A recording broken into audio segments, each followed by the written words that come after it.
Five, four, three, two, one. I'm John Miglosh for the WDMA, and we're going to be talking about marketing today and what you can do and what you can't do and what we should do and what you shouldn't do.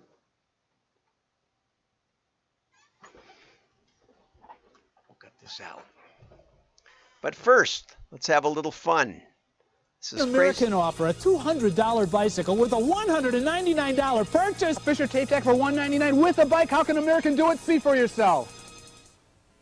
A 15-speed touring bike, a 15-speed wide-tire all-terrain bike. A choice of bikes is yours with thousands of items at American. Lugged frame, alloy brakes, component crank, easy off-wheel. These are $200 bikes. They're yours. This pair of recliners for $299, two recliners for $299, and a bike worth over $200. This brass and glass dinette only $299, and you get the bike. Or buy this sofa, love seat, and chair group for only $599. Take your choice of 15-speed bikes with thousands of items at American.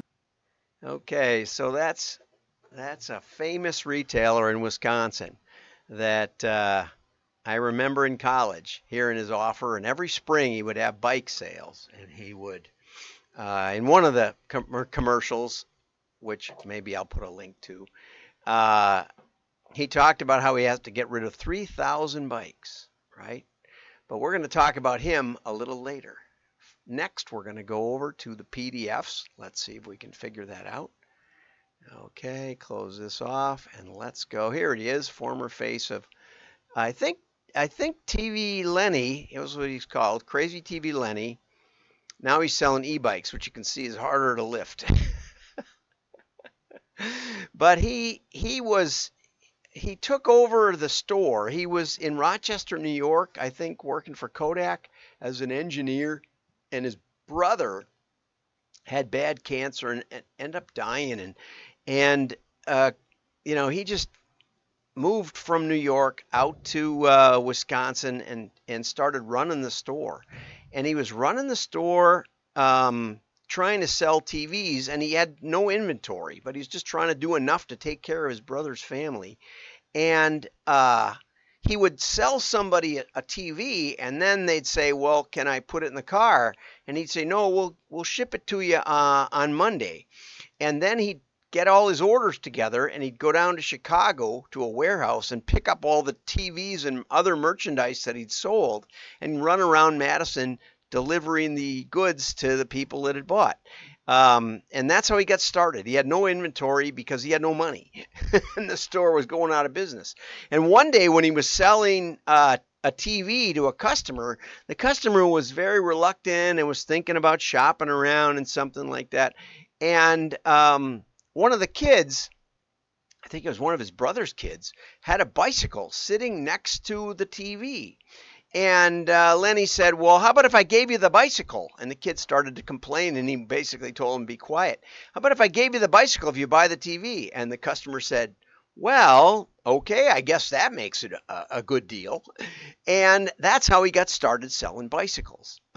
Selling giving away bicycles, okay? And at the peak in the early 80s, he was selling or giving away 3,000 bikes. He was the biggest bicycle dealer in the state of Wisconsin. And we have one of those bikes in our garage today. It was a pretty good bike, nothing wrong with it. And he would just buy huge quantities, and he would buy more than all the other dealers put together. And so he had a great way to give away bikes. And every spring he would run these commercials, and that's how he got started. So we're going to loop back to that at the end, okay? But let's go on. Okay, FTC's dark patterns charges are vague, implicate all marketing, Amazon argues. And I covered this story a couple of months ago when they suggested that Amazon's practices in promoting and continuing subscriptions to Amazon Prime were deceptive, and you couldn't unsubscribe. And part of the reason that resonated with me was because I tried for several months to unsubscribe, and it was very difficult, and there wasn't a really good way to do it. And so in a sense, I agree with the FTC, but here's the problem. What does that exactly mean? Amazon says, what font size and colors are required to comply with the FTC's view of balance? How many clicks on a website is too many for the FTC? What amount of persuasive messaging does the FTC consider lawful marketing, and what does the FTC deem unlawful manipulation? It seems to me the FTC was the one that shut down the bicycles. For some reason, they said that it violated fair trade practices, even though with the margin and with the bicycle, it seemed as though they were in compliance. But I think that's what happened with the bicycles is that the FTC said, there was a time in America where you couldn't sell appliances and things like that for less than 6% over your cost. You had to mark it up at least 6%, and the idea was to keep small businesses around the country in business in small towns. We used to have an appliance store right downtown Heartland, and you could buy a wash machine there for about the same price as you could at the Sears and Roebuck. Excuse me. And so, those got ruled unconstitutional, but I think in the mid 80s they were still in place, and I think that's how the bikes got knocked down. But anyway, so the FTC has accused Amazon of designing their website in a way, and Amazon, the way they do it, as I recall, is they say, it's going to be $8 shipping. Would you like free shipping for that? And if you click on the you'd like free shipping, they pitch you on a Prime trial. And you're going to be putting in your credit card anyway to buy whatever it is you're trying to buy. And so they will promote a trial of the Prime, and then they will promote and then they will bill you for it 30 days later. And so you accidentally end up subscribed to Prime. That's what happened to me. I in no way wanted Prime. I think Amazon has been somewhat anti-competitive, and I don't consider them a curator of quality merchandise. They just, put up a lot of stuff. But, they're innovative and creative, and they do mail a catalog now.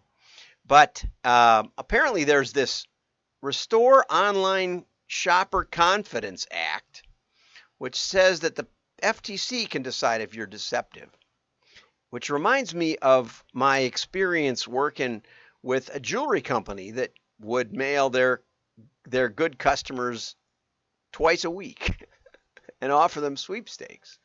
And the laws changed, where it used to be that the laws would say, well, if an ordinary person could make sense of this offer, then it was okay. And they took that away, and they started passing laws like this that said if we deem it deceptive, without really saying what the basis was. And so state attorney generals around the country decided that they were going to get rid of these direct mail sweepstakes like Michigan Bulb and others. And they could just print money. They could just, they had a staff of lawyers. They could go after a company. They could say they were protecting the consumer, but there was no way to fight it. Literally no way, because no matter what you said, they could say, well, we think it's deceptive, and that's all the law required. We have to be really careful about these kinds of laws. And so I kind of side with Amazon on this one, even though I know that they do some deceptive things, and it makes it really hard to, it says, the FTC wrote in its complaint that Amazon used manipulative, coercive, or deceptive user interface designs, known as dark patterns, to trick consumers into enrolling and automatically renewing Prime subscriptions. And many of the allegations centered on the site's design. So they offer it as a way to get free shipping, which is included. But if you only order once a month, it's not a very good deal because it's $15 a month and the shipping is $8. Okay. And you have to find the little fine print, no thank you. The airlines used to do this with their flight insurance. They'd automatically tack it on. And if you didn't read carefully and say no thank you, you'd get billed another extra $8 or something like that for every flight. Okay. And after a while, they made it a little more obvious that you could check it before you place the order. The Norwegian Consumer Council came up with this complaint, which is a watchdog organization funded by the Norwegian government. Subscribers who wish to cancel Prime memberships are faced with a large number of hurdles, including complicated navigation menus, skewed wording, confusing choices, and repeated nudging. That's absolutely true. Okay, now over to Quad. Joshua Lowcock hopes his exit from will spark actual changes. And I quote, I picked up this from the website because I didn't know what was. I don't keep up on the agency mergers and acquisitions. And they said is a global media agency committed to future-proofing our culture, our communities, and our clients' businesses. We lean into the disruptive forces around us to uncover new sources of growth, new paths to meaningful connection. We do this for iconic brands, eager to learn the world of performance, for digitally native brands eager to shape their future in culture and those in between. And if you can make any sense out of that, I defy you to make any sense out of that. But that's from their front page of their website. Okay, and Joshua was, when asked about what he was planning to do, he said, "What do you do when everyone's watching? What do you do when nobody's watching? What do you believe?" And he said that he was looking for integrity in the industry. He had been their global chief media officer. No idea what that is. No idea. But my guess is he was a digital warrior for about 10 years. Ariel Garcia, who was chief privacy and responsibility officer. Do these all get C-suite? Are they all on the board of directors? I don't think so. Is rife. She said the large agency model is rife with competing interests and conflicting loyalties, meaning with digital we can charge the client whatever we feel like as a markup, unlike traditional advertising. And so we're recommending things that we know don't work. That's what I think she meant, but she didn't say, of course. I'm just speculating.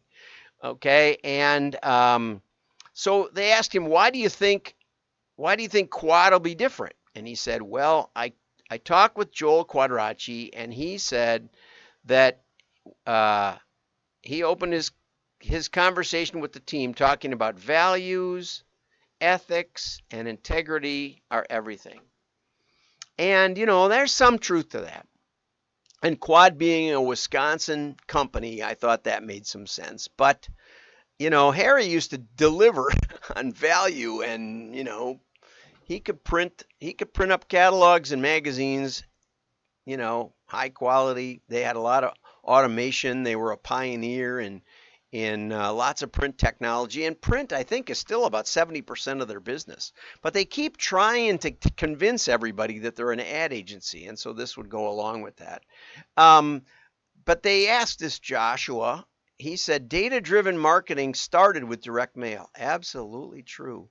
Read Claude Hopkins' Scientific Advertising, written 100 years ago or published 100 years ago, and he cites the 50-year history of the direct mail industry in uncovering what works and what doesn't work in advertising. Okay? So Quad prints a significant chunk of direct mail in the U.S., which gives us insight into the profile and interests of every household. So what? Are they going to be taking the mailed data? Is that what they're going to be doing?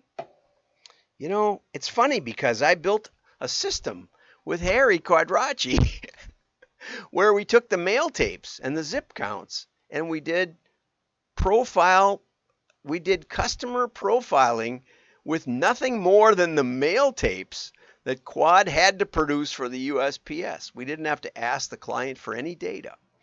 But Quad had even more data than that if they would have known what to do with it. This was back, boy, oh boy, this was probably in the mid-90s. It was before Harry died. That kind of killed the project, but it was very, very successful. And but Joshua says, and it's 100% deterministic. I disagree entirely, but I would love to have a conversation with Joshua about direct mail, about its history, about machine learning, about what you could do with this data. I've always been happy to work with Quad. I've made this offer year after year after year since the early 80s when I was, you know, I got a tour of the Quad plant, the first one on Springdale Road in 1978. So I go back a long ways. Okay. And I've met Joel a couple times. I sent him a handwritten note when he started working. But anyway, I'm skeptical. You know, the Quad stock has never gone anywhere, except it went down sharply when it first issued. But Joshua says Quad is hiring. So um, there you go. But finally, in conclusion, I'd like to move to this Craig Huey article. Offering a little something extra can go a long way, and that's the connection to the free bicycle. And that is a great point, right? Everyone is attracted to the word free. However, sometimes it takes a little more than just one free offer to get your prospects to bite. Remember that commercial? You know, buy a TV, get a bike. Buy a couch, get a bike. Buy a dinette, get a bike. Get a bike, get a bike, get a bike. That was one of the commercials I didn't find, though. Recently, an online test was conducted to see what would entice people to sign up for a free email newsletter. Test A was the landing page listed all the benefits of subscribing to the very valuable newsletter. Yeah, that doesn't sound very compelling. Test B, this offer was for both a free subscription to the newsletter and a free special report. One extra free item. Doesn't say whether it told you what the special report was about, but nevertheless, there was a 55% higher response in signups. Goes right along with Crazy TV Lenny. I hope you enjoyed this. Watch out for the FTC on your free offer, free shipping for Prime. Have a great day. Repost. Your friends will know you're smart. Bye-bye.